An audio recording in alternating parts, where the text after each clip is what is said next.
datang di sesi kedua tutor coding. Di sesi kali ini kita akan belajar bagaimana cara membuat komponen di proyek kita. Jadi kalau yang belum tahu komponen itu apa, komponen itu di Angular layaknya kita mau membuat page per page dari proyek kita.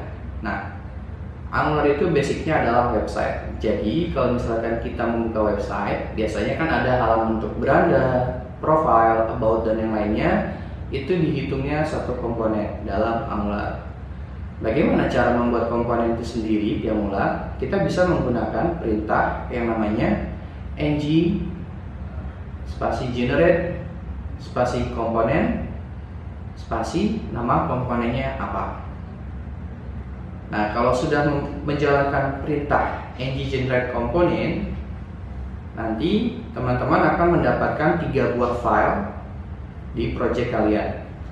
Filenya ada apa aja sih? Yang pertama, ada file dengan ekstensi file komponen.ts. Jadi misalkan nama filenya adalah login.component.html. Kalian bisa masukkan nanti semua tag HTML atau script HTML ke dalam file tersebut. Yang kedua, ada file dengan extension .css. Nah, seperti namanya ya, kalian tinggal masukin aja semua desain CSS kalian ke file tersebut. Nah, ini dia keuntungan salah satunya dari Angular. Jadi tiap page atau tiap komponen bisa mempunyai CSS yang berbeda dengan yang lainnya.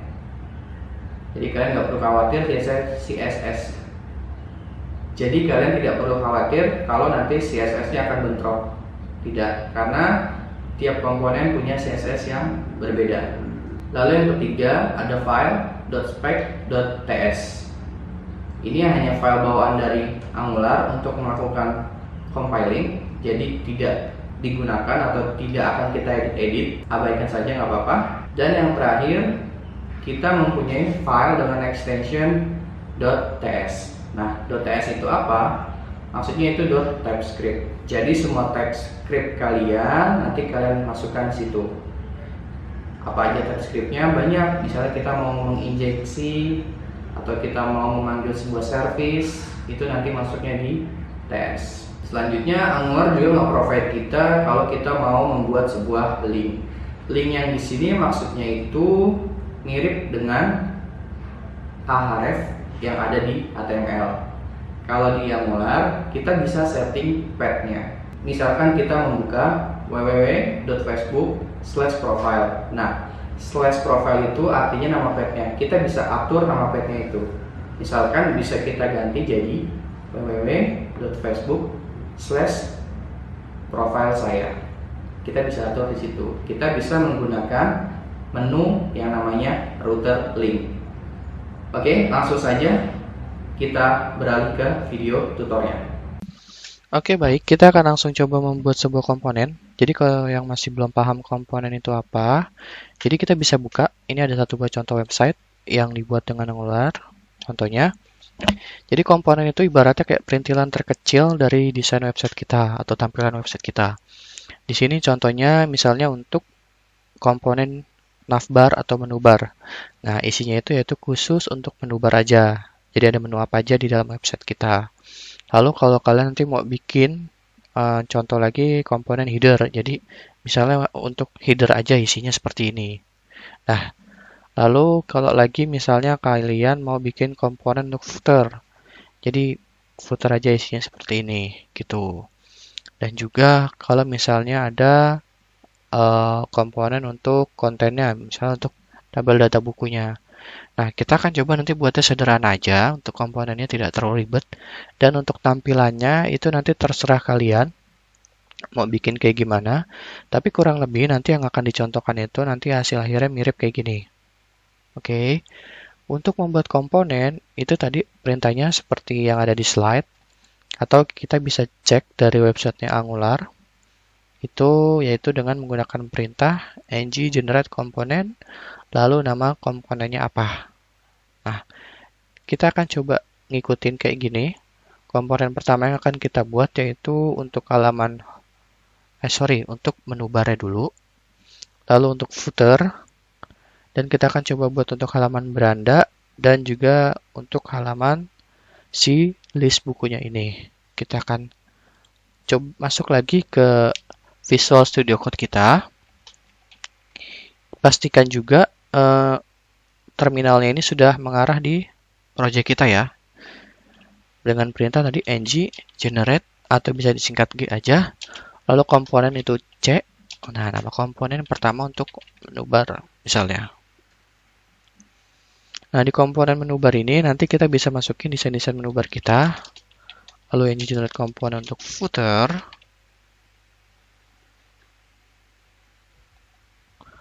ng generate komponen untuk beranda.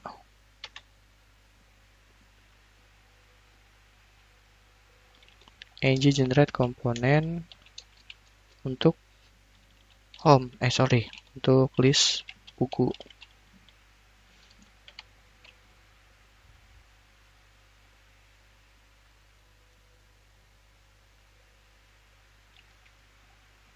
Oke, sudah. Oke, baik. Setelah kita berhasil membuat file komponennya tadi, sekarang kita mau membuat sebuah routing. Routing itu apa? Routing itu seperti sebuah ahref kalau kita pernah belajar HTML, yang mana ahref itu kan fungsinya untuk mendirect kita ke halaman yang kita tuju atau yang kita mau. Nah, kalau di dalam Angular kita bisa pakai perintahnya si routing itu. Nah, routing itu sendiri cara ngebuatnya, kalau misalkan teman-teman ingat semua di awal, kita ditanya sama Angularnya, apakah ingin membuat file routing sekalian? Kita jawab yes. Nah, file routing itu adalah ini maksudnya, app routing module.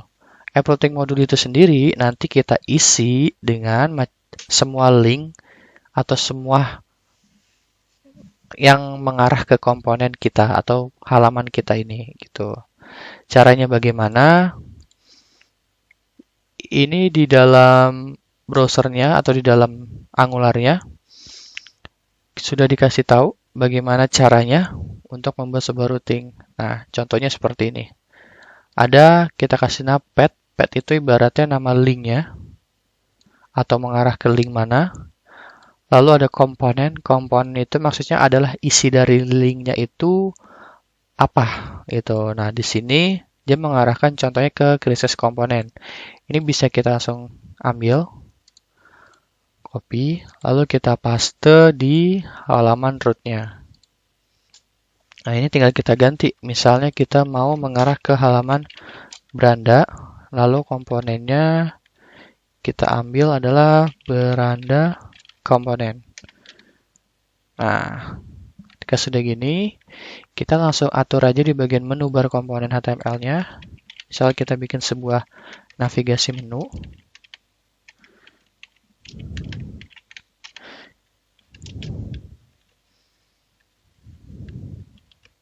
Nah, biasanya kalau kita pakai ahref, biasa kan seperti ini. Cuman, kalau di Angular, kita pakai yang namanya router link. Nah, router link itu fungsi sama kayak hyperlink gitu, atau ahref itu. Kita masukin nama path-nya itu adalah beranda.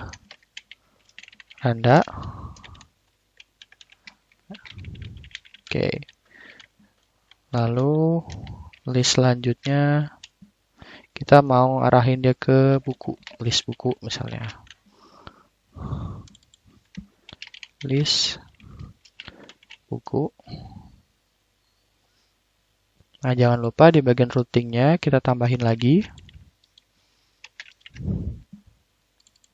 nama path-nya misalnya list dash buku. Ingat ya, di Angular itu kalau mau pakai spasi bisa diganti dengan strip atau dash. Ini kita ganti juga komponennya untuk list buku komponen. Gitu. Simpan. Oke, sudah benar. Ini kita simpan dan coba kita jalankan.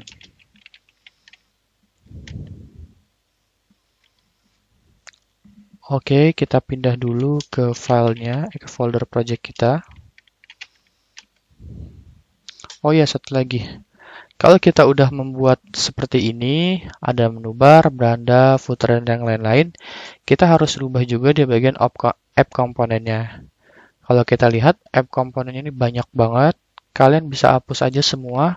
Sisain yang bagian paling bawah ini, router outletnya aja. Kita hapus.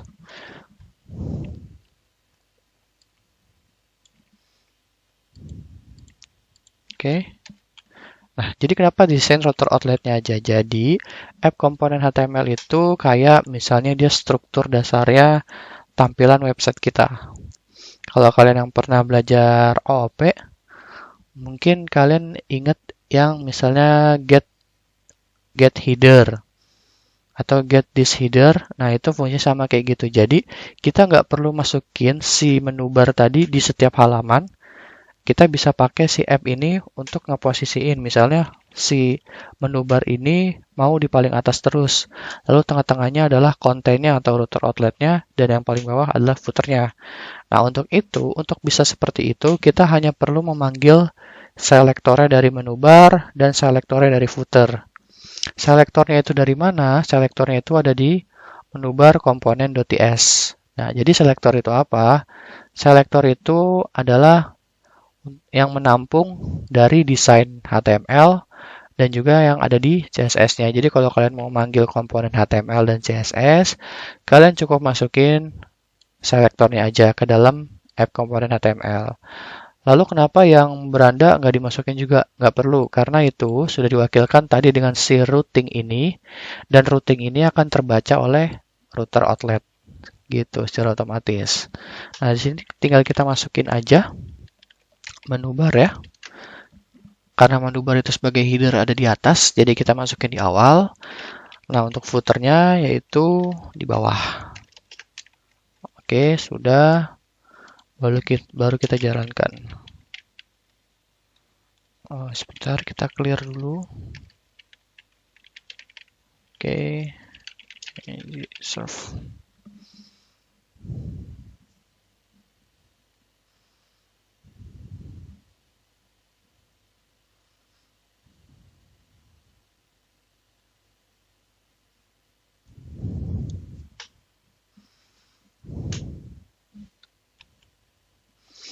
Oke, baik. Setelah komplit dari compile-nya, langsung kita cek aja di sini.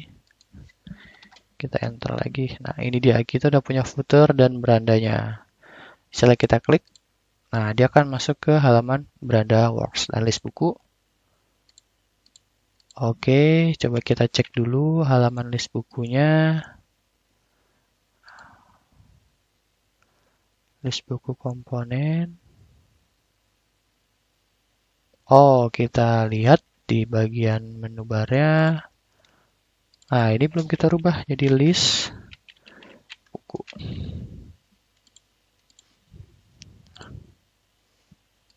Nah, ini tadi yang namanya pet. Pet itu adalah nama linknya. Jadi linknya itu bisa kita namain maunya apa, gitu.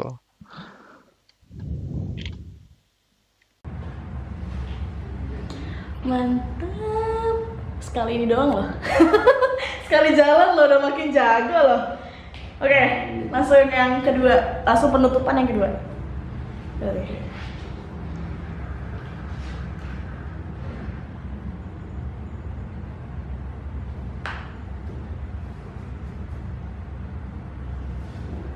Sudah bisa? Udah. Oke, sudah? Baik, cukup untuk membuat komponennya. Kalian bisa tambahkan lagi. Apa aja? Baik, itu tadi cara kita menambahkan komponen. Untuk selanjutnya, kalian bisa tambahkan komponennya nanti sesuai dengan kebutuhan kalian. Dan ulang lagi. Lalu jangan lupa, oke, setelah ini kita akan masuk ke sesi berikutnya yang akan membahas mengenai. Oke. Dari mana ya? Tadi terakhir apa ya? Tadi sudah cukup untuk tutorialnya. Kalian bisa tambahkan apa tadi? Oh, tambahkan. Iya. Kalau kita lihat komponen yang sekarang kita buat itu belum ada desainnya. Bagaimana cara mendesainnya? Kita lanjut ke sesi berikutnya. Sampai jumpa di sesi berikutnya.